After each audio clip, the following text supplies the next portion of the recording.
Illinois State Police coming together to mourn one of their own. Trooper Clay Carnes was killed in the line of duty just 2 days before Christmas. WGN's Andrea Medina is joining us live from Orland Park with more. Andrea.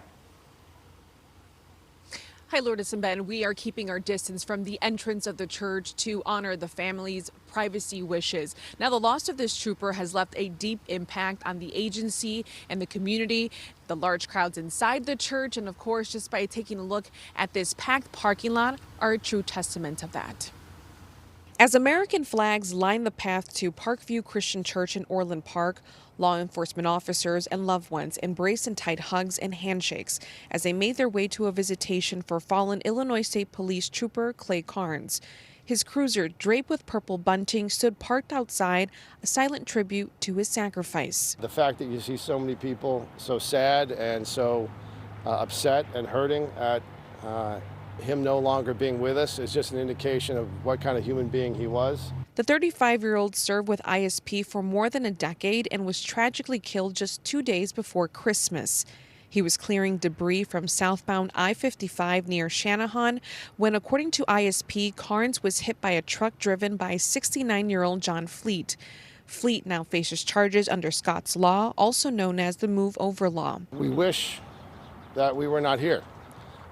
We wish that we didn't have to arrest anyone and charge anyone with failing to slow down and move over. We wish we did not have to have a funeral. Since 2019, 3 ISP troopers have lost their lives and more than 60 others have been injured after drivers failed to move over or slow down while troopers were on the side of the highway. The Illinois State Police Director is advocating for tougher enforcement of the law to avoid further tragedies.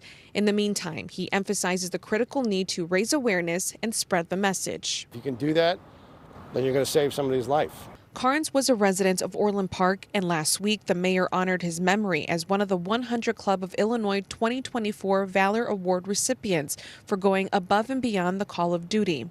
Those who knew him remember him as a hero. Every one of his fellow officers talks about what a great teammate he was, what a person of integrity he was.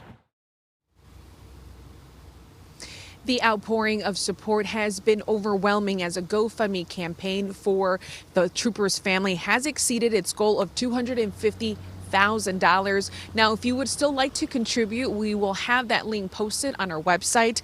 Now, Carnes is survived by his wife, 2 children, siblings, and parents. The funeral will take place back here again tomorrow morning, where family and friends will gather to say their final goodbyes.